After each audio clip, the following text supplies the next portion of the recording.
বানাকন্ত্ৰক ইমান মুছলমানে সাহায্য দিছে মিছা নকওঁ মুছলমান হ'বলৈহে মন গৈছে মিছা ক'লে কিডাল হ'ব মুছলমানলৈ ঈৰ্ষাও জন্মিছে ইমান উদাৰ এওঁলোক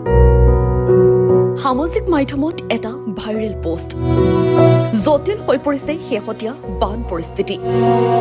অসমৰ উজনিত ভয়াৱহ বানপানীয়ে সৃষ্টি কৰা ত্ৰাস আৰু দুৰ্যোগৰ বাবে চৌদিশে কেৱল বানাক্ৰান্তৰ আৰ্তনাদ আৰু হাহাকাৰ পৰিস্থিতি বিৰাজ কৰিছে খাদ্য বস্ত্ৰ আৰু আশ্ৰয়ৰ অভাৱত মানুহৰ মাজত কোলাই পাচিৰে নভৰা হৈছে দুখ দুৰ্দশা উজনিৰ এই বিপদৰ সময়ত বানাক্ৰান্তৰ লোকসকলৰ কাষত চৰকাৰ প্ৰশাসনৰ লগতে ভাৰতীয় সেনা বিভিন্ন দল সংগঠন স্থানীয় ৰাইজ শিল্পী সমাজ আৰু প্ৰবাসী অসমীয়াসকলেও সহায়ৰ হাত আগবঢ়াইছে কি হিন্দু কি মুছলমান কি শিখ এতিয়া কেৱল মানুহে মানুহক চিনিছে এই সহায় সময়ে মনত ৰাখিব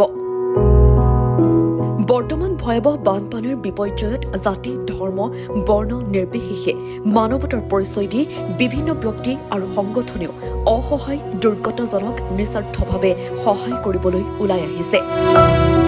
ইয়াৰ সমান্তৰালকৈ সামাজিক মাধ্যমত ভাইৰেল হৈ পৰিছে লাচিত তামুলী নামৰ এইগৰাকী ব্যক্তিৰ এই বিশেষ পোষ্টটো বানাক্ৰান্তসকলক মুছলমান লোকসকলে বহু সাহায্য দি আহিছে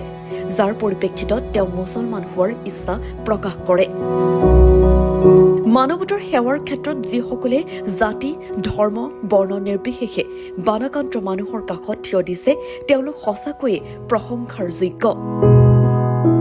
বহু মুছলমান লোকে আগবঢ়োৱা সহায় সহযোগিতাই মানৱতা দয়া আৰু উদাৰতাৰ এক সুন্দৰ উদাহৰণ দাঙি ধৰিছে